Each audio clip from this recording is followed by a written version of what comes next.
Oh boy, oh boy. Welcome back to the world famous Jiggy Jaguar radio broadcast.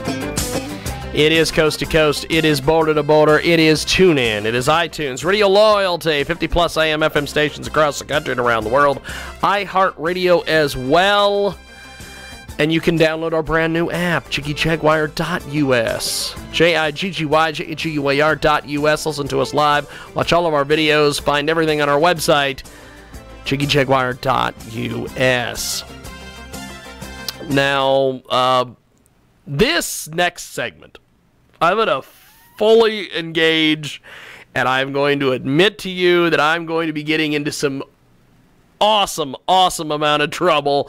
I am going to be getting a lot of heat. There's going to be a lot of people just madder than hell at me. But there's also going to be a lot of people, by the way, ladies and gentlemen. I'll go that side with my point. B104, the point. Who are going to agree with a lot of the things that I have to say. They're not going to say it publicly, but they will agree with a lot of things that I have to say. And last Sunday, I was editing some video for Bad Boys Professional Wrestling out in Hoisington, Kansas. Actually, I was editing their show from the night before. I was actually on the Samoan Predator JC Thunder match and was splicing that together when I got a message from Adam Pena. As you can see, we jumped the gun. And he said, "Did Tom Lamb die?" And I'm like, what? Tom Lamb died? So I got on the old internets. I got on the Facebook. Well, first of all, I got on the internet, tried to find some stuff. Of course, you can't find anything at all. You find Thomas Lamb, the soccer player. You find Tom Lamb, the inventor. You don't find Tom Lamb, the fake, drug-addled piece of garbage that if you're watching this, you see on your screen. I'm like, what? So I did some searching, and I found Thomas Lamb apparently had passed away. Now, there wasn't anything official anywhere. It was all these people jumping on and going, "Oh, I lost my friend, Thomas. Oh, Thomas. Tom. Oh, Thomas died." Really? As the Miz would say, really? For the folks who have just joined us here on The Mix, by the way, you can hear our show on Tuesdays at 4 p.m. And if you know this broadcast and you know me, you know that myself and Thomas Lamb had a feud for the ages. In fact, going back through some of the posts, I seen an old post where Tom Smalling was talking about the fact that Thomas Lamb and James Lowe, Sigmund Freud, were tearing each other up on social media and on radio and on TV and all this stuff. But here's the deal. I don't wish death on anyone. I want to start that out. I don't wish death on anyone, except there's a couple individuals in Wichita that I wish death upon, but we all know who they are, and eventually society and the universe and whatever God you believe in will take care of that. I won't have to do anything, much like he did to Thomas, we'll say. There's the first one. Oh, believe me, there will be more.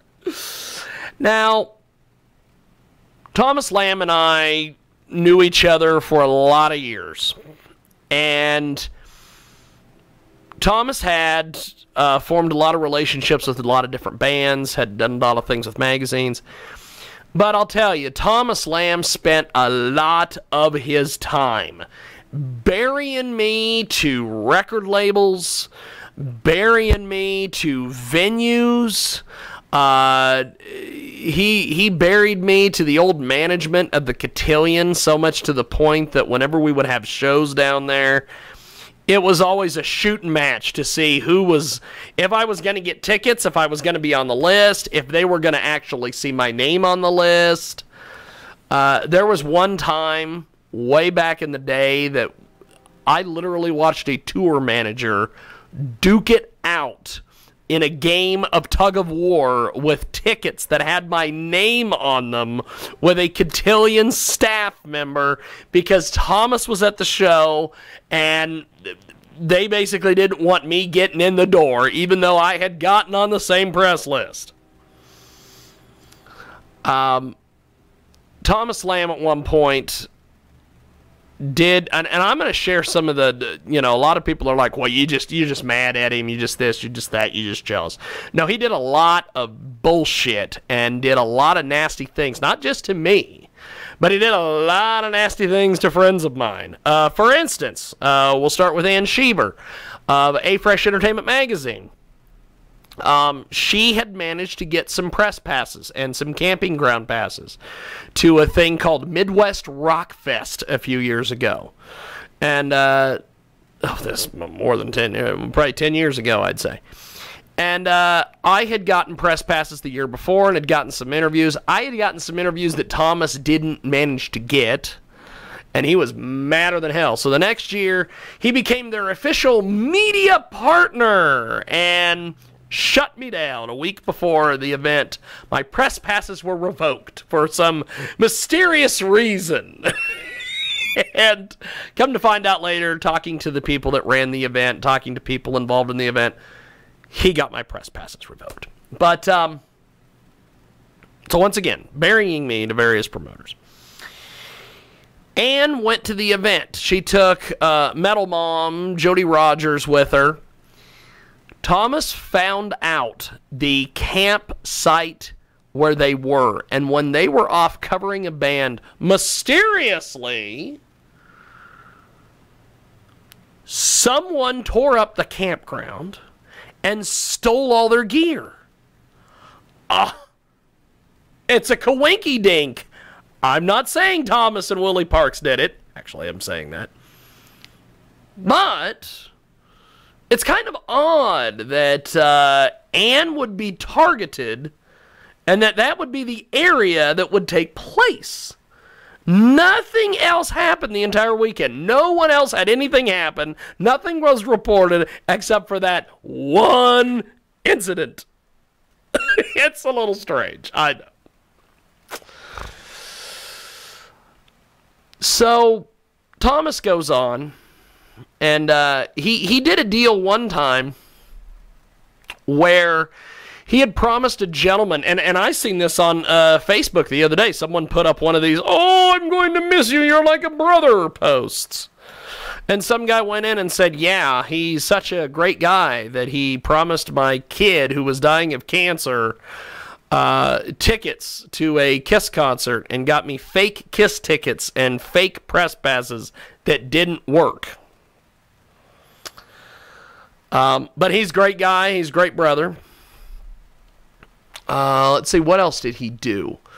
Well, someone, which I'm buddies with the guy. I like Kevin. I have no issues with Kevin. He's a great dude. But Kevin Hardison, who used to be one of the bookers at the Blue Goat in Salina, posted, "Oh, I had such great times with Thomas. I'm sad that he's gone." Yes, great times. Like the time that I was working at 92.7 The Zoo, Salina's rock station. I got to stick that in there. And, it's just natural. I said it for it seems like 20 years. You just got to say it. Got to say the whole thing. I was working at 92.7 The Zoo, Salina's rock station. We had, of course, Jigman Freud Television, which we'll get to here in just a few moments.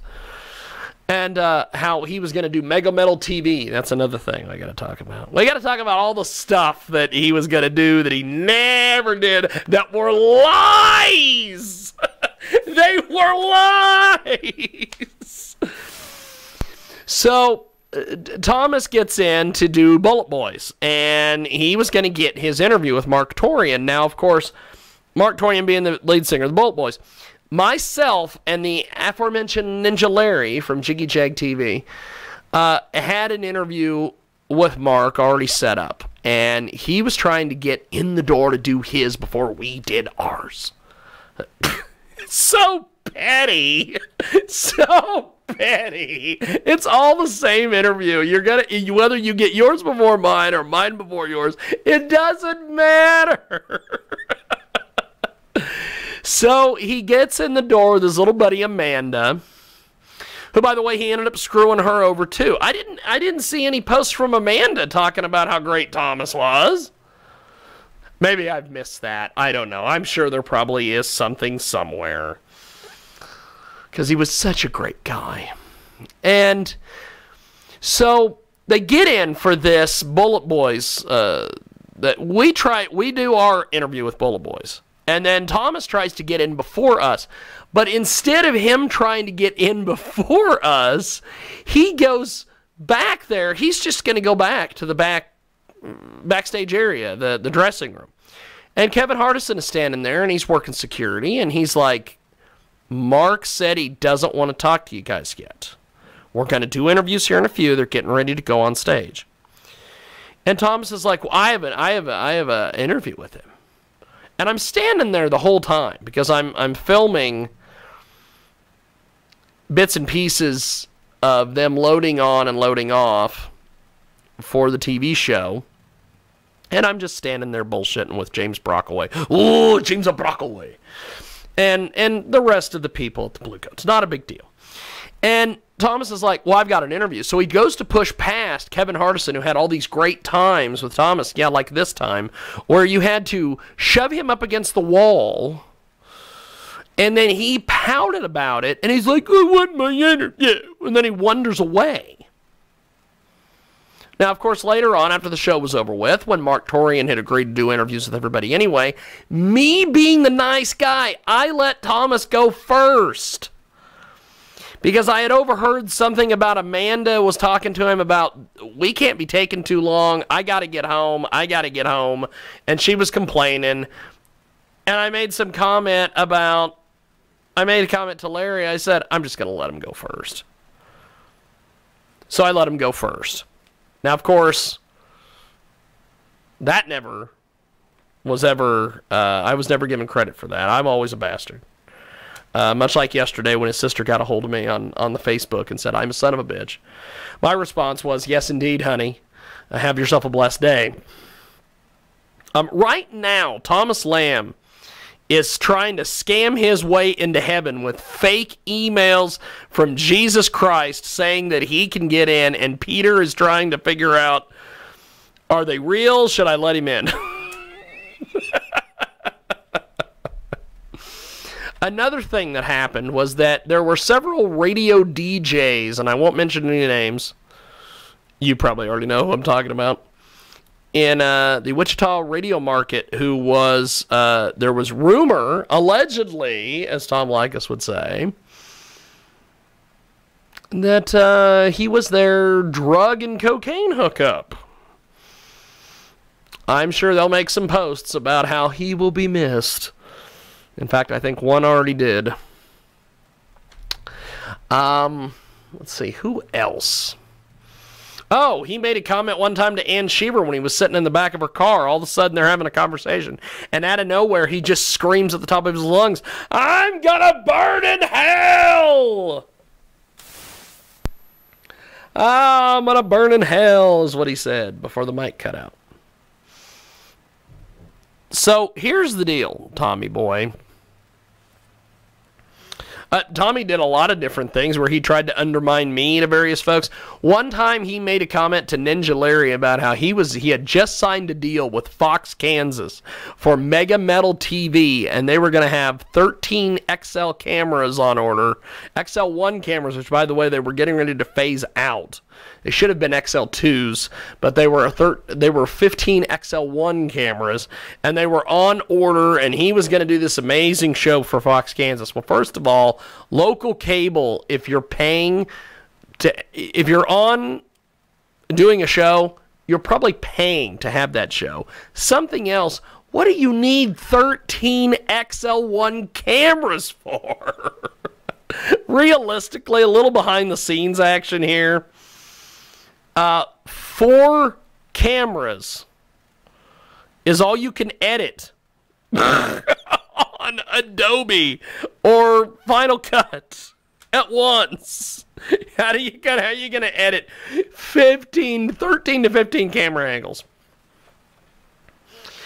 Thomas is the reason why PR companies and agencies and people who handle musicians have a vetting process now, because he used to do a thing where he would go to, in fact, there is a PR person by the name of Ray Roldan who talks about this all the time on social media, that he can't stand this. Basically what happens is Thomas would go to, like, let's say the Cotillion, and let's say there was 5 bands playing. He would get on all 5 bands' PR agencies or PR companies or record labels, and he would send each and every one of them an email requesting 3 passes. He wanted a photographer, he wanted a review writer, and he wanted a video interview person. Well, then what would happen is all 5 bands would give him 3 passes per band. He would do all the interviews, he would do all the photos, and then he would just get all of his friends in for free. Fantastic. He's such a great guy. He'll be missed. I'm sure there's a lot of record labels right now that are dancing a jig, as they say. Here's the deal. I don't have any issue with Thomas Lamb. I remember, as you can tell by my last 15 minutes, I have no issue with the man. I'm glad the rat bastard is fucking dead. That's the bottom line. He did a lot of nasty, horrible things to me. He did a lot of nasty, horrible things to a lot of my friends. He screwed over a lot of musicians that I know. He talked a lot of shit on musicians that I know. And there are various people that have put up posts about, he was my friend and my brother. Well, also, you can go back into Facebook history, and you can find where they go, yeah, Thomas screwed me again in like 2016, or, well, Thomas screwed me over here in 2015. But yet these are the same people that went, he's my brother. Here's the deal. The last several years of Thomas's life, the last 2 years, I tried like crazy, because I had several people come to me and they're like, you know, I've heard some of your old radio shows. I've seen a lot of your old videos. And these are people in the radio industry. These are people that work at PR agencies. These are people who I know personally who are like, maybe you ought to try to make up with this guy. So on several occasions, I tried to reach out to him. I tried to be his buddy. I tried to send him various people. In fact, Michael Nagy, who wanted to get into all sorts of shows and do all sorts of things. I'm like, you ought to go hook up with Thomas, because he can get you in anywhere. Once again, part of the reason why I sent Michael Nagy to him was because Michael Nagy wanted to get into shows that I couldn't get into, because Thomas has buried me to various record labels and various PR agencies. I tried to work with Thomas. I tried to be Thomas's buddy. I'd see him in public. I'd say hi to him. I'd try to shake his hand. I've sent him text messages. I was trying to talk to him on the phone. I got various voicemails to him. I tried like crazy to fix the burned bridge. Every single time. He had to act like a smug prick. He had to act like an asshole to me. And he always had to talk like this. So here's the deal. We'll see you in hell, Tommy. I hope you saved me a spot. And by the way, if it's anything like you did when you were on this earth, right now he's probably burying me to Satan. That's probably what's going on right now. We are going to take a break. When we come back, if that wasn't enough, we've got our next guest coming up here on the Sunday radio broadcast. Like I said, we'll see you in hell, Thomas Lamb.